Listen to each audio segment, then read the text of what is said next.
from Laidlaw College, Dr. Sam Carpenter. Kia ora, nice to see you. Morning, Andrew. Good to see you again. This is a fraught political topic. In some ways, instead of New Zealand first, it's Aotearoa first. And I know this is something that people get very angry about, whether or not this is an appropriate name for our country, whether or not we should be using a combination of English and te reo for official documents and those sorts of things. Look, people are going to continue to have these opinions, but something that I've heard quite a lot is people say, well, Aotearoa was never the name of the country before the colonisers arrived here. This is revisionist history. What's your thoughts on this, Sam?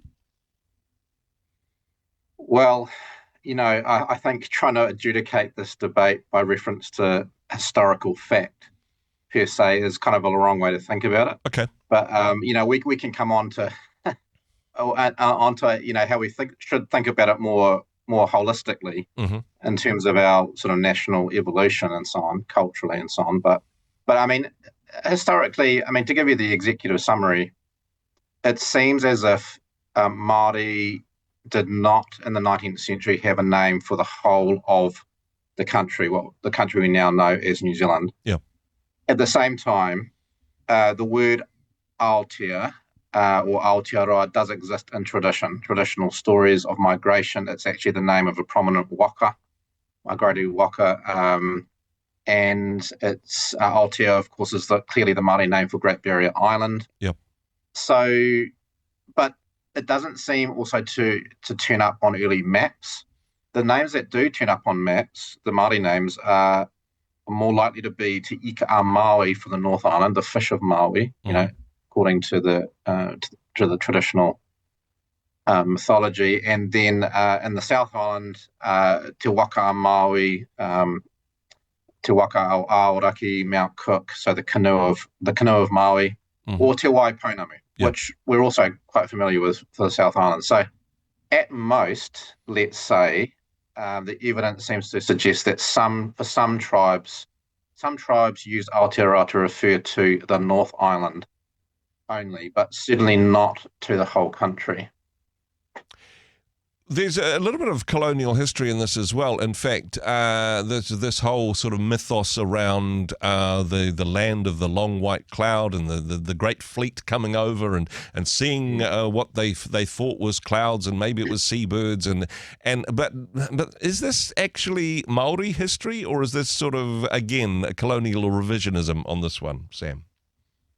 Well, I think those stories are sourced in tradition. The packaging, the writing up of those stories tended to get a little bit altered in the process of translation, let's say, into a European format, and so there is a story. There seems to be a story about Kupe, one of the early explorers, his wife, citing this long white cloud, which becomes the land, and of course that has been represented in various ways, including by a big sculpture next to Te Papa in Wellington. Yep.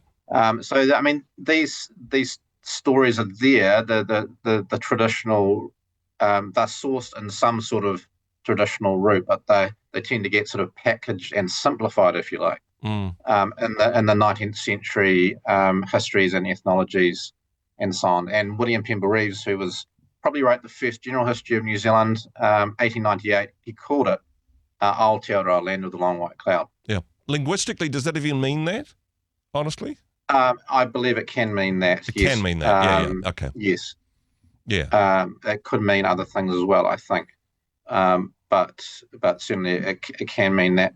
Just quickly on Reeves, it's that time period, it seems, I've seen some historical comment that says people like Reeves, who was, of course, a politician, prominent one in the late 19th century, and Thomas Bracken, who wrote our national anthem, the words, they were sort of searching for ways to, in a sense, identify with the Indigenous history themselves. And so, latching on to this name, Aotearoa, in Reeves' history, arguably did popularise that name as a name for the country in tradition.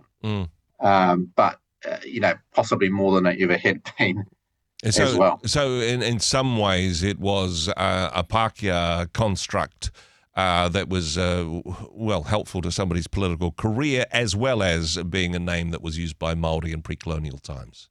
Yeah, I'd say it was both and rather than either or. Yeah. And I wouldn't say it was so much about a political platform.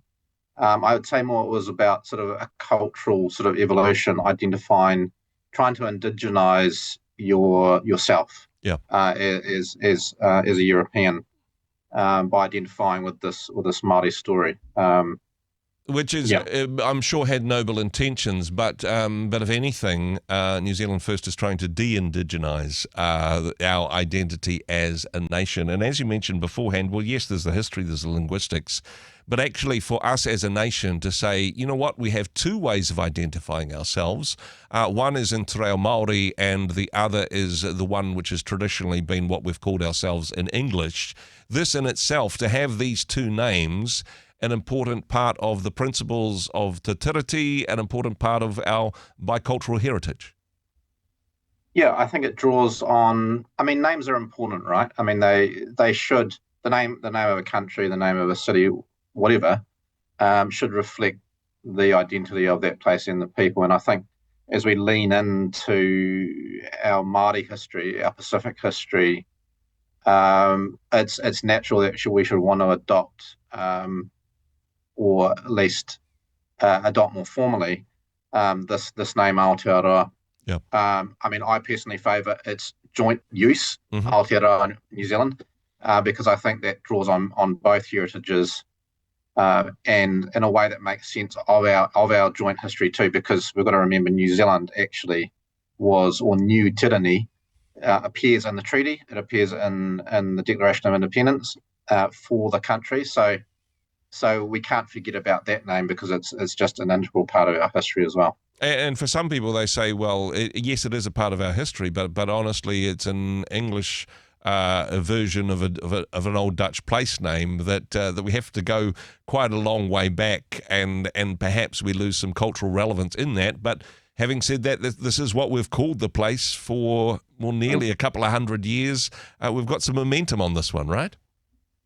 We've got some momentum. I think in this sort of discussion, I think to try and be historically purist about it, or even culturally purist, is probably a little bit unrealistic. Yep. And naive, because that's actually not the way historical narratives work. It's not the way that it's not the way that history works, because history is a product of the interweaving of tradition. And I think certainly in New Zealand it is, and we're wanting to reflect that more in our name. So for that reason, I think Aotearoa New Zealand is a nice balance.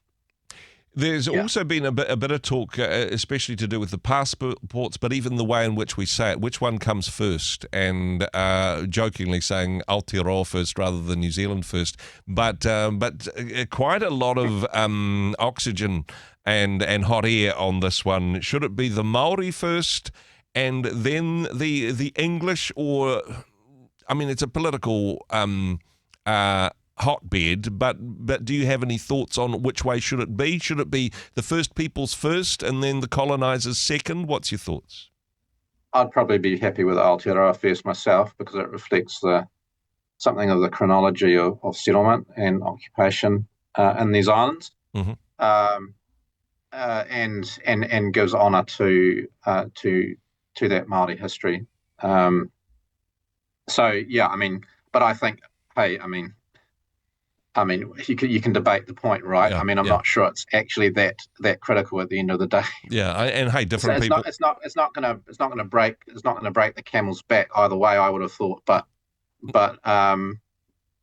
hey, I've seen a post last night that says there are a lot of actual multilingual passports around. Yes.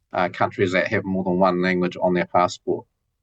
So I think we should be we should be comfortable with that in this country. Exactly. The Irish passport, for example, has it in the Celtic language and then has it in the English. So there's international precedent for that.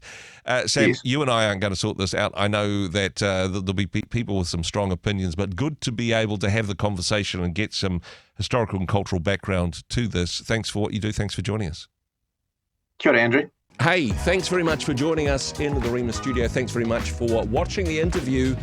It's kind of nice to have an audience, actually. And if you did like what you watched, then do give us a like, do give us the thumbs up. And if you'd like to see more interviews like that one, or perhaps even better, subscribe and those interviews will come straight to you. Don't forget to turn on your notifications, and we'll see you in the next one. Cheers.